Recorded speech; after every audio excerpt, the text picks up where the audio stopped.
Sziasztok! Beszéljünk majd kicsit a motivációról. Azért hoztam nektek ezt a témát, mert sok mindenkivel dolgozom, akár az angol, akár a coaching vonatkozásában, és mindkét területen relatíve sűrűn találkozom azzal, hogy újrakezdő vagyok, többszörös újrakezdő vagyok, sokszoros újrakezdő vagyok, és ez a kiinduló pontunk. És amikor már jó pár alkalommal jött ez velem szembe, mint probléma, gyakorlatilag, hiszen ez is az, mindenképpen elkezdtem azon gondolkozni, hogy mi lehet az ok.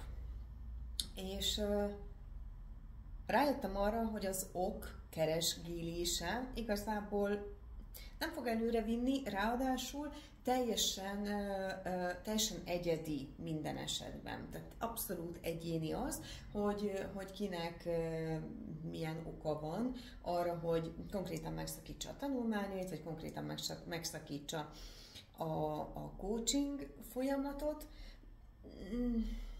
Bármi lehet. Erre most nem is feltétlenül térnék ki, szívesen beszélek róla egyébként, tehát akit érdekel, szóljon nyugodtan, de most mindenképp a megoldás felé is szeretném egy picit elvinni ezt a videót. Pontosan azért, mert igazából ezzel van dolgunk.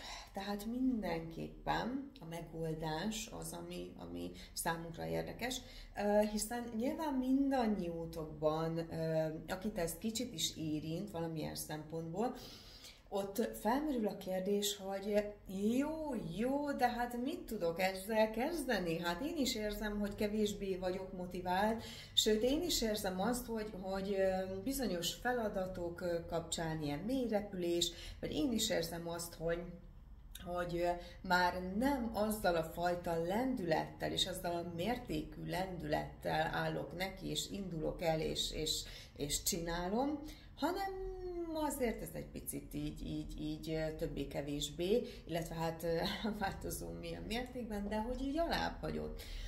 Az a cél egyébként elsőlegesen, hogy ha találkozunk is egy picit így azzal, vagy realizáljuk saját magunkon, hogy kezd elfogyni a motivációnk, hogy abban a pontban ezt próbáljuk megállítani. Tehát ott egy icipke-picikét megállni, és visszagondolni arra, amikor